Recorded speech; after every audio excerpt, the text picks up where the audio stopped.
बानिहाल अपने अंदर बेपनाह खूबसूरती समेटे है। कहा जाता है बानिहाल कभी बाह नाल था। बाह मतलब 12, नाल मतलब छोटी छोटी नदियां, यानी 12 छोटी छोटी नदियों से मिलकर बनने वाली नदी की बहने की जगह को बाह नाल कहा गया, जो बाद में बनते बिगड़ते बानिहाल हो गया। बानिहाल फारसी में एक बहुत हरी भरी जगह को कहा जाता है। एक और कहानी में बानिहाल का नाम देवगोल भी मिलता है, यानी देवताओं का घर। अल्लाहु अकबर,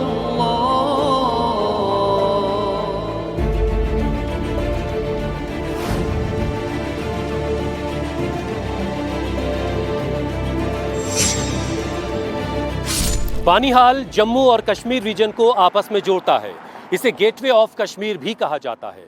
कभी जवाहर टनल, जो करीब 3 किलोमीटर लंबी है, वो बानिहाल और काजीगुंड को जोड़ा करती थी, जिसे जर्मन इंजीनियर्स ने 1954 से 1956 के बीच तैयार किया था। लेकिन अब ये एक नई टनल बनिहाल और काजीगुंड को जोड़ती है, जिसकी लंबाई करीब 8.5 किलोमीटर है। और इस टनल ने इस पूरे इलाके के लोगों की जिंदगी को बहुत आसान कर दिया है और ये पूरा इलाका एक अजीम शाहकार नजर आता है।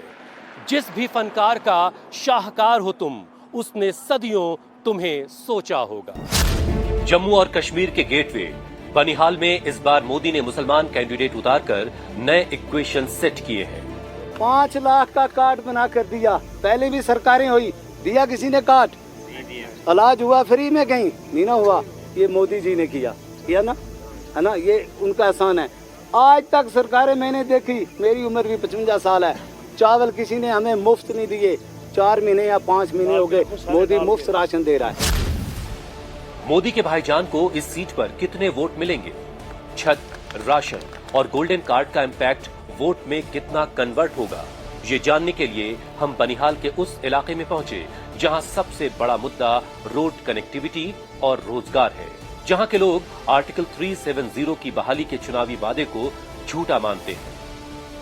बनिहाल में चमलवास एक बड़ा इलाका है और उसमें हम इस वक्त शलगढ़ी इलाके में पहुंचे। यहाँ काफी लोग खड़े थे, तो भैया इतने सारे लोग यहाँ कैसे इकट्ठा हैं, क्या है वजह?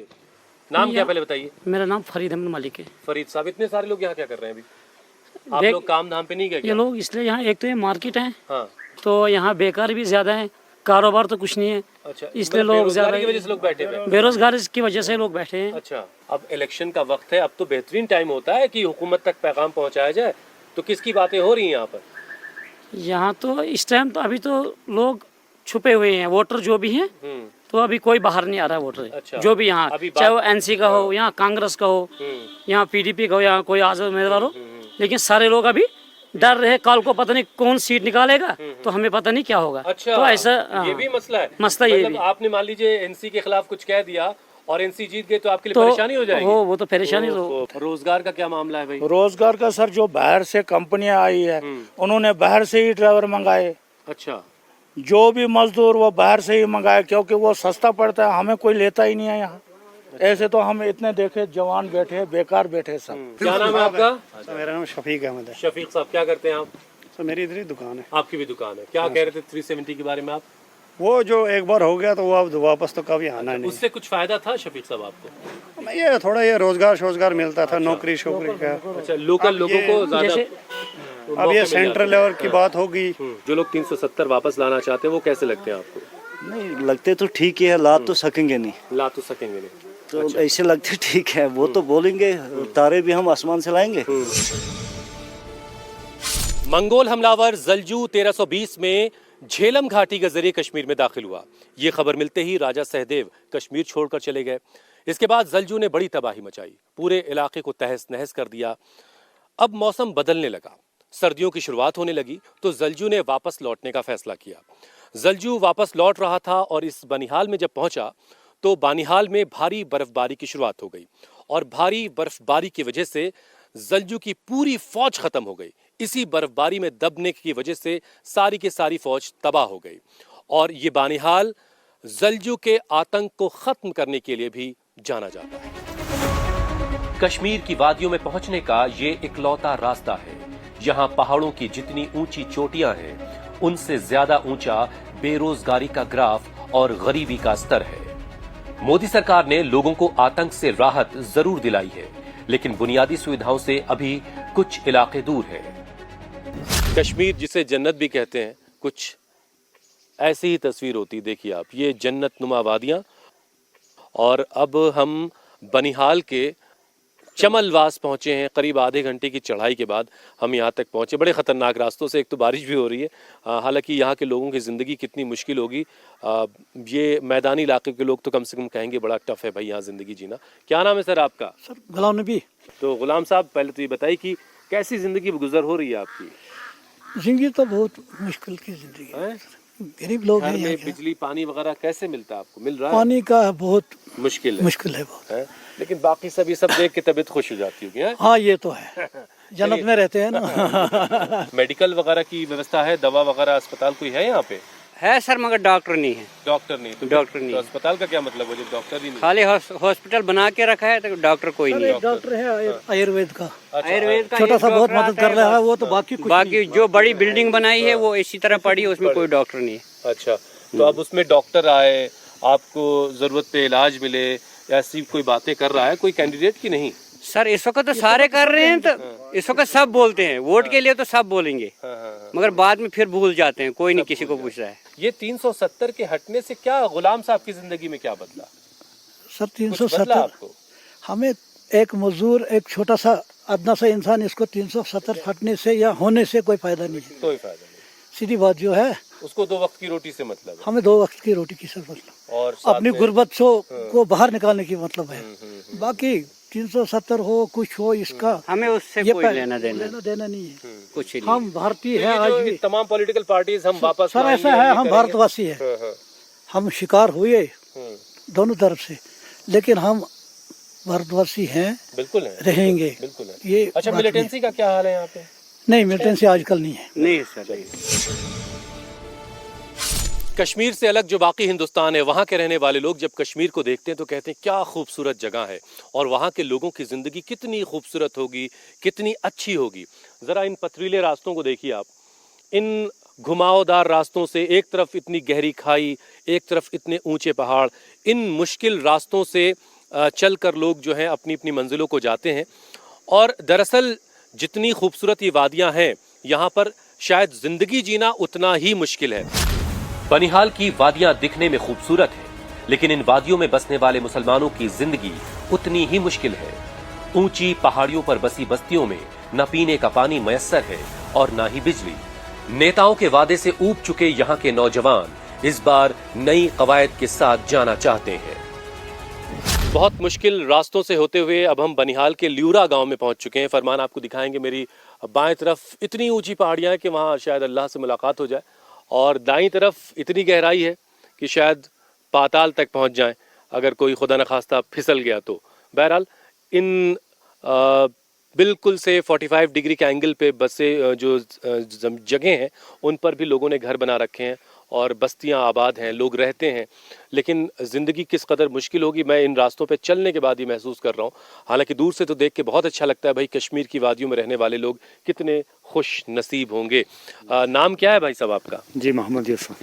मोहम्मद यूसुफ साहब। गैस आ रही है जी। कि लकड़ी पे खाना बन रहा है? नहीं गैस भी आ गैस रहा है available 3 साल से। अच्छा, बिजली का क्या हाल है? बिजली का तो बुरा हाल होता है, कभी होती है, इस टाइम 24 होगी घंटे अगर में तो कितनी देर मिलती है?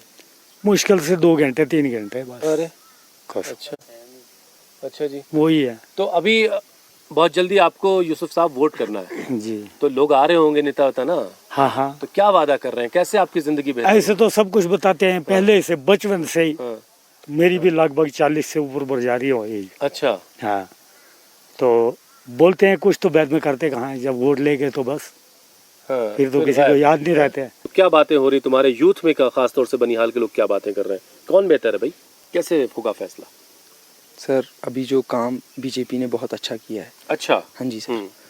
जो पहले हमारे एमएलए साहब थे, विकार साहब, तो उन्होंने भी, तो अभी हमारे बीजेपी साहब है सलीम भट्ट साहब। ये तो चुने जाएंगे अगर आपने जी चुन लिया तो।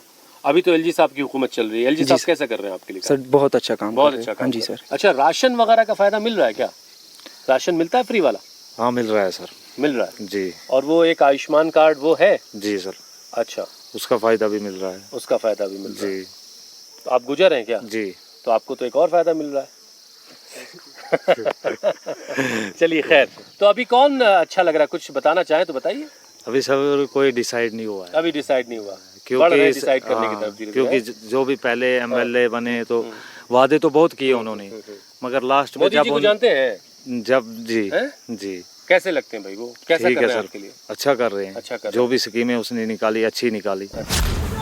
जम्मू कश्मीर में कांग्रेस और नेशनल कॉन्फ्रेंस ने अलायंस किया है, लेकिन बानिहाल उन 5 सीटों में से एक है जहां नेशनल कॉन्फ्रेंस और कांग्रेस के बीच फ्रेंडली फाइट है, इसलिए मुकाबला टफ हो गया है। कांग्रेस की तरफ से मौजूदा विधायक वकार रसूल वानी, नेशनल कॉन्फ्रेंस की तरफ से सज्जाद शाहीन, पीडीपी की तरफ से इम्तियाज शान और बीजेपी की ओर से सलीम भट्ट मैदान में हैं। नॉमिनेशन के दिन बनिहाल सीट पर सलीम भट्ट ने सबसे बड़ी रैली निकाली थी और बता दिया कि बनिहाल में कॉन्टेस्ट काफी टफ होने वाला है। यहां दलित वोटर 1% और एसटी वोटर 12.76% हैं। बीजेपी की नजर SC/ST के साथ साथ कुछ फीसद मुसलमान वोटों पर भी है। अगर ये वोट बीजेपी को मिला तो कंपटीशन काफी टफ हो जाएगा। कांग्रेस के वकार रसूल वानी लगातार 2 बार बानिहाल सीट जीत चुके हैं। इस बार यहां एंटी इनकम्बेंसी सबसे बड़ा फैक्टर है। वकार की हैट्रिक में सबसे बड़ा रोड़ा सज्जाद शाहीन नजर आ रहे हैं। पहले तो ये बताइए कि यहाँ के लोगों के मुद्दे क्या हैं जो अब तक आपने देखे, जिन पर काम करने की जरूरत है? देखिए, रामबन डिस्ट्रिक्ट जो है एक टफ टेरिम है। यहाँ रेल कनेक्टिविटी जुड़ने के बाद जो प्रोजेक्ट्स खत्म हुए हैं, यहाँ करीबन एट अ टाइम 20,000 लोग बेरोजगार हो गए हैं। और नेशनल हाईवे बनने की वजह से पिछले 20 साल से नेशनल हाईवे बन रहा है, लेकिन 20 साल से एक 36 किलोमीटर का स्ट्रेच मुकम्मल नहीं हो रहा है। हमारे मुद्दे थे, जो मेरा इलेक्शन मैनिफेस्टो था वो इनके जब मैनिफेस्टो बनेगा उसमें मर्ज किया है। यहाँ पर ड्रग्स का एक इशू है। हम चाहते हैं कि बनिहाल के नौजवानों के लिए एक स्पोर्ट्स इंफ्रास्ट्रक्चर को डेवलप करने की ज़रूरत है। स्पोर्ट्स इंडोर हो या आउटडोर स्पोर्ट्स हो, उसमें stadium, indoor stadium, outdoor stadium हमने लोकेशन सेलेक्ट की है। उसके साथ साथ में यहाँ अभी तक तो सज्जाद साहब ये वादे कर रहे हैं ना? सज्जाद साहब से ये सब चीज़ों पे डील हो गई है, सहमति बन गई है।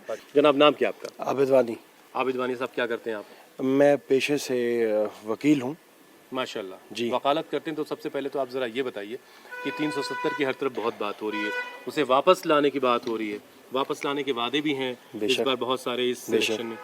क्या बदला आबिद वानी की जिंदगी में 370 से पहले और उसके बाद में क्या चेंज आया? 370 से पहले और 370 के बाद सिर्फ यही बदला, जो हमारे यहाँ का यूथ था, जिनके अपने हकूक थे, बिल्कुल नहीं यूथ था, अब वो रखा नहीं जा रहा ना। अच्छा। क्योंकि नहीं जी, अभी भी यूथ है लेकिन उनको यूथ नहीं माना जा रहा। हमारे चंद महीनों में हमारे बनिहाल की कॉन्स्टिट्यूंसी के अंदर 18 मौतें हो चुकी हैं। कैसे? ड्रग्स की वजह से। ड्रग्स की। यूथ को अप्रिशिएट नहीं किया जा रहा है। हमारे खेलो इंडिया के तहत हमारे बनिहाल के अंदर बनिहाल प्रीमियर लीग का आयोजन किया गया था, शुरुआत की गई थी, पर यहाँ के कुछ नुमाइंदों ने उस पर बैन लगवा दी, वहाँ पर कंस्ट्रक्शन शुरू कर दी। कुछ नुमाइंदों से मतलब नाम बताइए। जो हमारे पुराने नुमाइंदे थे जी, जो राज कर रहे थे यहाँ पर, जिनने दबाने की कोशिश की यहाँ के यूथ को, जो दबा रहे हैं। नहीं, हम उनकी तरफ इशारा नहीं कर रहे, क्योंकि वो यहाँ कभी पावर में नहीं आए। यहाँ पर हमारी कांग्रेस पावर में थी, इतने साल पावर में रही, मिनिस्ट्री उनके पास रही। बताइए क्या दिया? स्टेडियम नहीं मिला उनसे हमें। जब से ठीक होगा कारोबार? यहाँ की रीजनल पार्टियां जब यहाँ की चुनी हुई सरकार आएगी तो इंशाल्लाह हमें उम्मीद है सारा सिस्टम ठीक हो जाएगा। एलजी तक नहीं पहुँचाते? कहाँ पहुँच पाती है? हमारी आवाज़ वहाँ तक पहुँच ही नहीं पाती है। तानाशाही का निज़ाम है। अच्छा। तानाशाही वाला सिस्टम है। गरीब की आवाज़ नहीं है, नौजवानों की आवाज़ को दबाया जाता है। अगर कोई बोले तो उसको कपगंड लगाया जाता है, जेलों की धमकी दी जाती है, PSA के तहत नज़रबंद किया जाता है जवानों को। बिल्कुल, अगर कोई सरकार के खिलाफ बोलने की हिम्मत करे तो उनको जेलों में डाला जाता है। बानिहाल सीट पर अभी तक नेशनल कॉन्फ्रेंस और कांग्रेस का ही दबदबा रहा है। इस बार मुकाबला चतुष्कोणीय है, जिसे PDP और BJP के लिए मौके के तौर पर देखा जा रहा है। सर, पिछली बार ये गुफकार शुफकार सारे इकट्ठे हुए थे, इन्हें डर है मोदी जी का। मोदी जी ने ऐसा काबिल तारीफ काम किया है, उसने विकास किया है, उसने पत्थरबाजी बंद कराई, उसने बेरोजगार जो बच्चे हैं उनको रोजगार दिया। देखो अब कश्मीर में कभी तो बंद ही रहता था, 24 घंटे में मतलब 4 घंटे खुला रहता था, बाकी 8 घंटे तो बंद ही रहता था। जब से मोदी जी आए तब से विकास हुआ, तब से पत्थरबाजी बंद होगी, तब से गोलाबारी बंद होगी। मिलिटेंसी जो ऑलमोस्ट ख़त्म हो चुकी थी एक वक्त में, और जिसे ये 370 को ख़त्म करने का जो एक बहाना ढूंढा गया, जिसके आड़ में 370 को तोड़ा गया। ये कहा गया कि मिलिटेंसी बड़ी है, बाकी चीज़ें बड़ी हैं, यहाँ पे एम्प्लॉयमेंट नहीं हो रही, यहाँ पे इंडस्ट्रीज़ नहीं आ रही, यहाँ पे लोगों के वेलफेयर नहीं हो रहे। आप पोस्ट 5 अगस्त देखिए, यहाँ पे मिलिटेंसी अब उन जगहों पे है जहाँ पे ये ग्रीन हुआ करता था, जहाँ पे कोई मिलिटेंसी नहीं थी, जहाँ पे अमन था, खुशहाली थी, जहाँ पे लोगों में एक होप थी। बानिहाल गेटवे ऑफ कश्मीर है। यहाँ की रोड टनल जम्मू और बाकी हिंदुस्तान को कश्मीर से जोड़ती है। तो इसी बानिहाल के रेलवे स्टेशन से चलने वाली ट्रेन आपको कश्मीर की जन्नत नुमा वादियों की सैर करवाएगी। आने वाले वक्त में बानिहाल का ये रेलवे स्टेशन बहुत ही खास होने वाला है, जो यहाँ के आम लोगों के बहुत काम आएगा। बनिहाल एक कश्ती नुमा वादी है जो पीर पंजाल रेंज के दामन में आबाद है। तो यहाँ की आबादी करीब 300 बरसों से ताहिर शाह, आलम शाह और लाल बाब जैसे बुजुर्गों की दरगाहों से फैज़ हासिल कर रही है। इसी बनिहाल के करावा में बगदाद के बुजुर्ग अब्दुल कादिर जिलानी के हाथ का लिखा हुआ औराद शरीफ मौजूद है, जो कश्मीर के मुसलमानों के बीच काफ़ी मकबूल है। और अब यहाँ का मुसलमान वोट डालने की तैयारी कर रहा है। बेरोजगारी, ड्रग्स और बेहतर एजुकेशन जैसे मुद्दों के साथ यहाँ की सियासी हवा काफ़ी गर्म हो चुकी है। लेकिन बनिहाल की ठंडी हवाओं के क्या कहने, यूं तो सब मंशूर जम्मू में मयस्सर है मुझे, लाऊंगा लेकिन कहाँ से ठंडी हवा कश्मीर की। बनिहाल के रेलवे स्टेशन से कैमरा पर्सन फरमान मलिक के साथ मैं हुसैन रिजवी, इंडिया टीवी के लिए।